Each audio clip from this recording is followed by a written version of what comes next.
Okay, so welcome back. I'm Tom Burton, counsellor and musician, and I'm doing a little project where I'm interviewing musicians to see how they're doing at this time during this isolation period. And today, I've invited my colleague and friend, Robert Holliston. Welcome, Robert. Thank you, Tom. Thanks for asking me. Would you like to introduce yourself to the audience, say a bit about you and what you're involved in musically? Thank you. I'm in Victoria, BC, and I'm primarily involved with the Victoria Conservatory of Music as head of the keyboard department there and also the instructor of music history. And I also work for Pacific Opera Victoria, primarily in an educational capacity, although there's some performance. And like almost everybody who works in the field of music in Victoria, I find myself sometimes playing in Victoria Symphony concerts and various chamber music projects. So we do manage to keep ourselves pretty busy in Victoria. And that has basically transferred as much as is humanly possible to the various online platforms. Okay, so interesting. So how is that going for you? How do you, is it challenging or do you? It's probably the steepest learning curve that I've ever found myself on. But the challenge has been actually quite enjoyable and certainly very, very interesting. In terms of my students, we basically transitioned to teaching history classes online immediately. And so I had to learn how to use Zoom very quickly and all the different options that it offers. But also my piano students have, with only a couple of people who wanted to wait until we can do real life again, they've all transferred to the online learning platforms too. And it's just been a very interesting way to modify your expectations, but also to look for different ways that you can make the lesson as productive as possible. And for the opera, of course, we've had to cancel performances as the symphony has, which is worrying and sad. We had to basically, I think, cancel our production of Carmen. Officially, it's postponed, but the news and the warnings and the predictions about the length of time we'll need to self-isolate are not encouraging anybody, I think, to feel that we can begin putting on big productions again as early as the fall.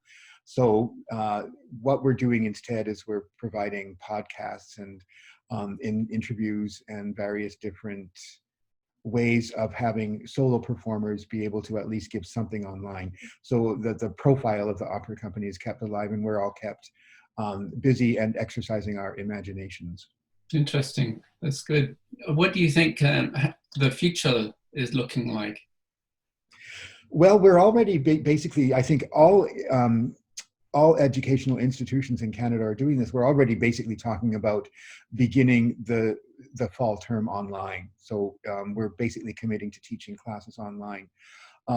This is more difficult to do, of course, with individual one-on-one lessons, because as you know yourself, teaching and playing violin, you just really need to be there and have a hands-on approach. So we, as I said, have to exercise our imaginations a lot. And it's more time consuming. I find myself, like other teachers, having the students, for example, record a performance of something. It doesn't have to be perfect. It's not an audition. And then they email me the recording, which will have a better overall sound quality than we can get online. Then I listen to it and I put together my ideas and suggestions and feedback, type it out, email it to them so they can read it, and then get online and have a talk about it. So we're having to look for different ways to try to produce the same results. Yeah. But of course, we're all looking forward to actually getting back in a studio with our colleagues and with our students. Yeah. Is there anything else you'd like to say before we end today to the audience about anything?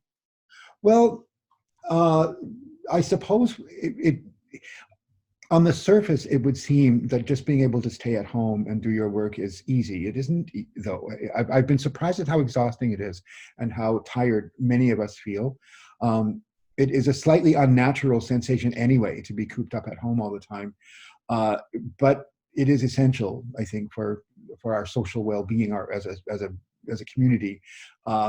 So the challenge, at the most part, we're entering our 5th week, I guess. It's mostly been encouraging. It's mostly been eminently doable. we have this incredible network of essential workers making sure that grocery deliveries can be made, that prescriptions can be refilled and delivered to your home. And if there's anything that I keep thinking about, it's how essential these people are that are on the front lines, as it were. So right at the moment, and I think it's still early days, personally, I find it's fun. I'm enjoying all these challenges and enjoying finding new ways to do things. But ask me the same question in September, and you may get a slightly different response. I will do. Can you imagine what it was like in 1918, 1919, when not everybody even had a phone? You know, we have the luxury of having these technological communication tools. So I think we're fortunate. Mm-hmm. Okay. Well, thank you very much. How have you been dealing with it? Pardon me? How have you been dealing with it? Quite well. I mean, I really miss the ensembles that I've been playing at. I've been with 3 ensembles every week, rehearsals, so that's a loss. But I'm doing a lot of playing, individual playing and practicing and taking lessons. So I've got the time now to do that, whereas I didn't have as much time. And I'm doing projects like this. So I'm interviewing musicians. So there's a silver lining to it and giving me, so in some ways I'm enjoying it. In some ways I'm missing what I had. Yes, I think that's the same here. Yeah. Well, thank you, Robert. Thank you. Thanks for inviting me. Okay. It was a pleasure. Good to see you. You too. Bye for now. Take care. Bye-bye.